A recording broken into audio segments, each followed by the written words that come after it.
নতুন বছৰ অহাৰ সময়তে আমাৰ আটাইতকৈ চিন্তাৰ বিষয় হৈ পৰে ৰোড ট্ৰেফিক এক্সিডেণ্ট অৰ্থাৎ যান-বাহন সম্পৰ্কীয় দুৰ্ঘটনা। এই যান-বাহনৰ দুৰ্ঘটনাই প্ৰতি বছৰে আমাৰ ৰাজ্যখনত প্ৰায় ৩,০০০তকৈও অধিক লোকক মৃত্যুৰ মুখলৈ লৈ যায়।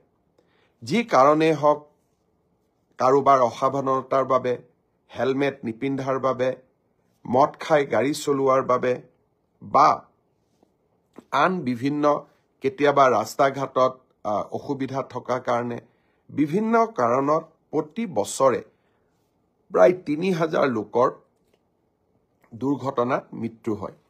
চৰকাৰ গঠন কৰাৰ দিনৰ পৰা এই মৃত্যুৰ হাৰ কমাবলৈ আমি নিৰন্তৰ প্ৰয়াস কৰিছিলোঁ।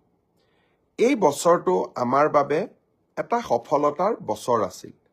এই বছৰত আৰক্ষী, জিলা প্ৰশাসন, পৰিবহণ বিভাগ আৰু ৰাইজৰ অকুণ্ঠ সহায় সহযোগিতাত আমি যান-বাহন দুৰ্ঘটনাত নিহত লোকৰ সংখ্যা আজি পৰ্যন্ত ৪০০ অৰ্থাৎ প্ৰায় ১৫% আমি হ্ৰাস কৰিবলৈ সক্ষম হৈছোঁ।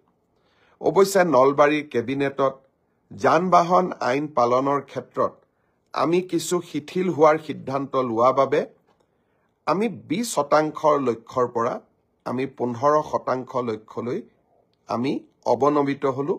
তথাপিতো এটা বছৰত ৪০০ জন লোকৰ জীৱন ৰক্ষা আৰু ১৫% মৃত্যুৰ হাৰ যান-বাহন দুৰ্ঘটনাত কমোৱাটো এটা আমাৰ সকলোৰে সামগ্ৰিক সফলতা বুলিয়েই আমি ক'ব লাগিব।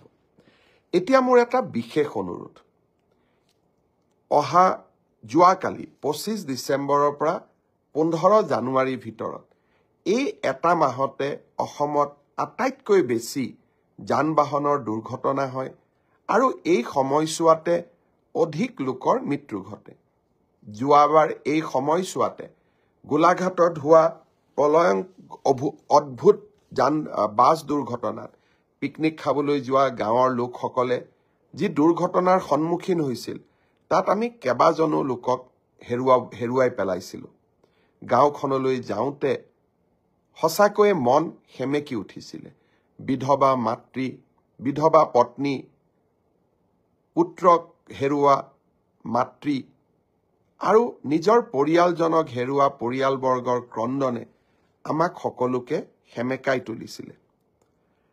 পুৱতি নিশা পিকনিকলৈ যোৱা, ঘন ঘোৰ কুঁৱলীৰ মাজত গাড়ী চলোৱা, ড্ৰাইভাৰক মদ খাবলৈ সুবিধা দিয়া, এই গোটেইবিলাক দুৰ্ঘটনাৰ কাৰণ। আৰু ৩১ ডিচেম্বৰৰ নিশা মদ খাই গাড়ী চলোৱাৰ ফলতো বহু লোকে মৃত্যুৰ মুখত পৰিবলগীয়া হয়। অৱশ্যে যোৱা ৩টা বছৰ মোৰ একান্ত অনুৰোধত, ৰাইজৰ সহযোগত আমি নিজকে বহু বেছি নিয়ন্ত্ৰণ কৰিব পাৰিছোঁ। এইবাৰো মই আশা কৰিম ৩১ ডিচেম্বৰৰ নিশাটো আমি যাতে কোনেও মদ খাই গাড়ী নচলাওঁ। আপোনালোকৰ সহযোগিতা আকৌ এবাৰ কামনা কৰিম।